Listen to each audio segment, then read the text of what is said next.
সাল্লাম বলেছেন, কিয়ামতের আগে যে রমজান আসবে তখন লোকেরা রমজানের একটি বিকট আওয়াজ শুনতে পাবে এবং এ আওয়াজ এতটাই রহস্যময় হবে এবং ভয়ঙ্কর হবে যে মানুষ ও অন্যান্য প্রাণীরা ভয় পেয়ে যাবে এবং সবাই সেই আওয়াজের উৎস খোঁজার চেষ্টা করবে, কিন্তু তারা সেই আওয়াজের উৎস খুঁজে পাবে না।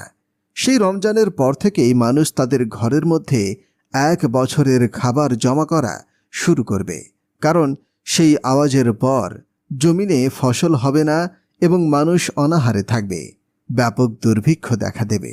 প্রিয় ভাই ও বোনেরা, মুসলমান হিসেবে আমরা কিয়ামতের দিবসে বিশ্বাস করি এবং কিয়ামতের দিন সম্পর্কে আমাদের মনে কোনো সন্দেহ নেই।